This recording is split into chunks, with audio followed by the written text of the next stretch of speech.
Good morning, everyone. This is God's story of our lives.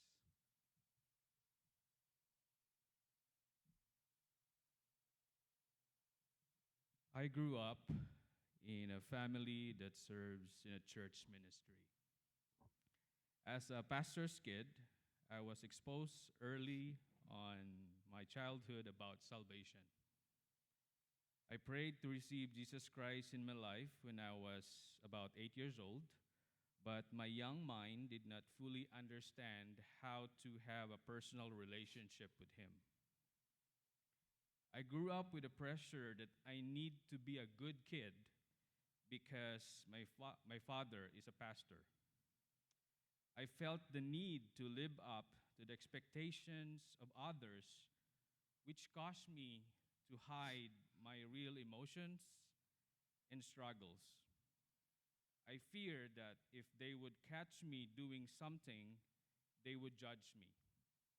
So I tried to be good by serving in the ministry, attending multiple youth camps, leading various youth groups, and doing everything I can so I can gain the trust and acceptance of my church.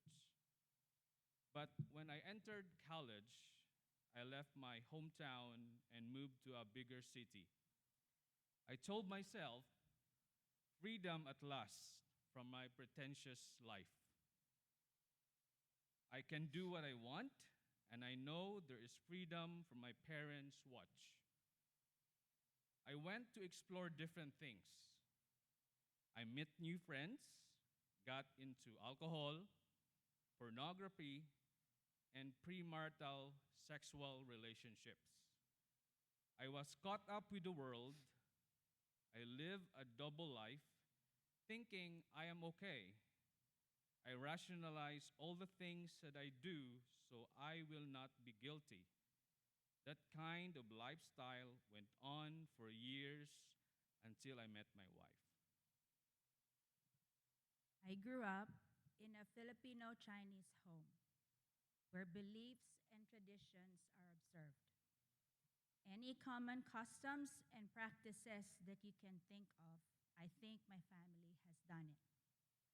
I went to a very religious school all my student life. So growing up, my thoughts on Christianity are based on its doctrines. As a family, we would attend Mass together every Sunday, give our offerings, confess, take communion, and then go home. In my young mind back then, I thought it was okay to just be comfortable in where we are. And as long as we do good to everyone, we are fine. Christianity was just in my head. All of it was just religion. The gospel was first shared to me by my friend when I was in junior high school in 1998.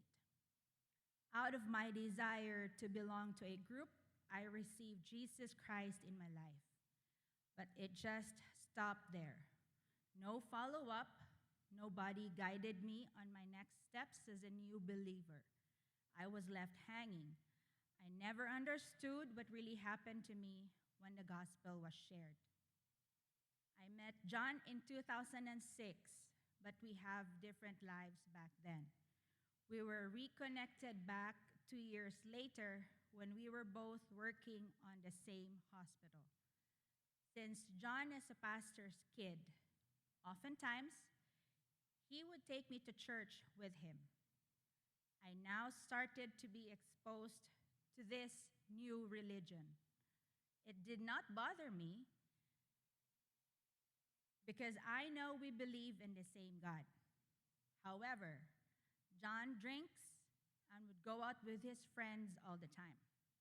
There are times when he would call me to pick him up in a bar just so he could go home, or he would let me come with him in their drinking sessions. I never thought of it being any different from others, and him being a pastor's kid was never an issue. Our lives ultimately revolved around work, Sunday worship, drinking sessions on the side. We travel abroad, enjoying what we have earned and never caring about the people around us. We were self-centered, proud, and so full of ourselves, comfortable in our own knit, thinking that we are okay just by being like this. And this cycle went on for years. In 2012, God allowed us to migrate here in Edmonton to start a new life. We were full of excitement and thrill as we embarked on this new journey away from our family and friends. But it didn't last long. The stress of adjustment to a new country, adapting to a new way of life, new workplace, building friendships have taken toll in our marriage. We would flare up easily. Small and petty arguments became frequent. My temper issues got me so easily irritated that I would curse at drivers who would cut me in traffic. I become very confrontational when offended at work. I cannot take criticism. I get so high of myself that I would yell at my wife. There's even one instance where it turned into a big and disastrous verbal altercation that I almost hit her. I told John I would never have second thoughts of calling in the police. I just do not care anymore. This marriage is going nowhere. He made alcohol his friend, resorting to it almost every day to numb the pain and mask the truth that our marriage is going downhill. I, on the other hand, kept myself busy at work. We kept these problems to ourselves. We never reached out to anyone, not even to our own families. It created a hole in our hearts, a hole so deep that is hard to patch up. We looked everywhere to fill in the gap and to somehow mend us together. But nothing just seems to work. We were broken vessels, and that at the lowest point of our marriage, we realized that the only way to look up and surrender to God. He made a way to be connected to a Filipino church here in Edmonton. We would attend their Sunday services and other church activities. Our hearts rejoiced that we finally found a home, and God did not stop there. God placed in the hearts of one of the couple leaders of that church to start a Bible study group. They approached us and invited us if we were willing to join, and without hesitation, we agreed. And this is our desire and answered prayer. In February 2014, that couple, now Pastor Nolly and Ate Grace, shared the gospel to us. John recommitted himself to Christ, and I surrendered my heart to Jesus. From the time the gospel was shared to me in 1998 up to the time that Ate Grace and Pastor Nolly shared, it took me 16 years to fully surrender to the Lordship of Jesus.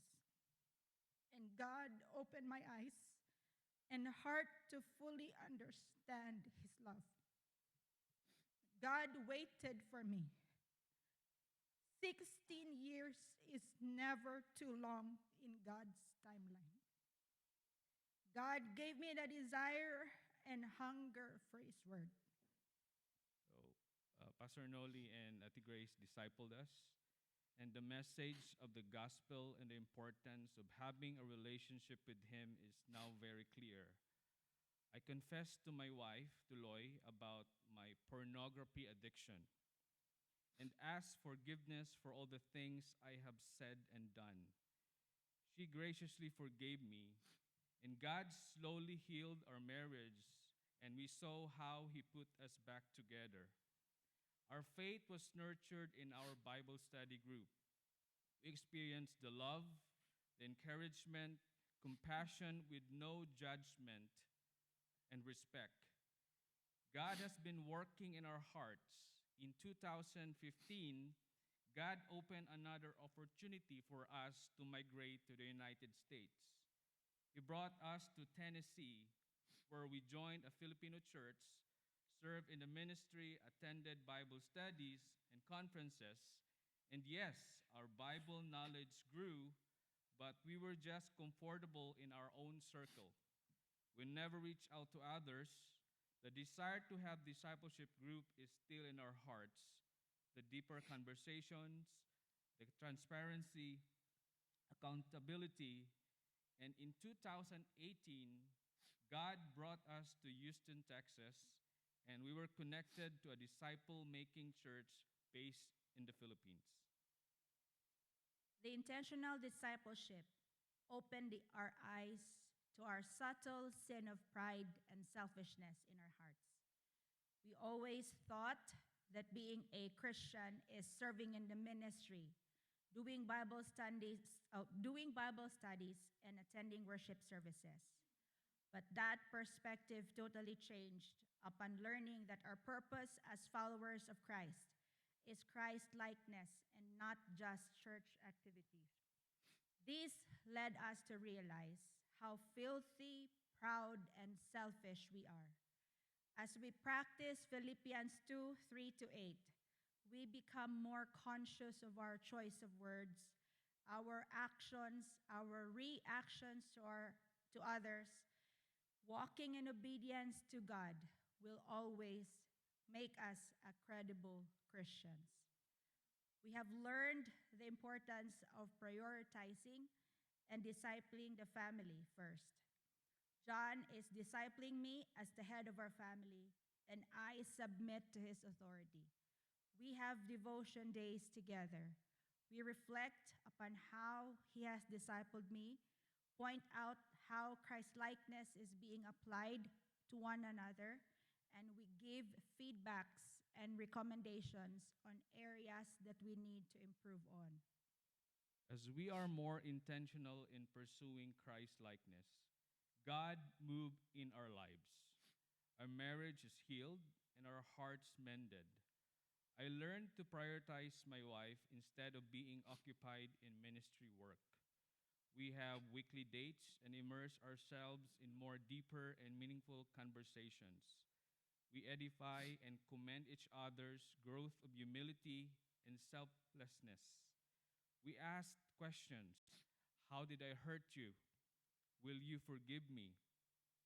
We admit our mistakes and ask forgiveness more easily. As the Lord draw us closer to Him, we are drawn closer to each other, and we love each other more. The changes we have experienced as we remain in Christ likeness encourage us to motivated us to share it to our friends and families. In August 2020, we have formed a discipleship group, or called the D Group, and incorporated couple-to-couple discipleship. We started with 2 couples, and every time we meet, we celebrated stories of victories towards Christ-likeness. And over the years, God has brought people to us to minister to. Our group has continued to grow, and currently we gather at a hotel twice a month for Sunday services.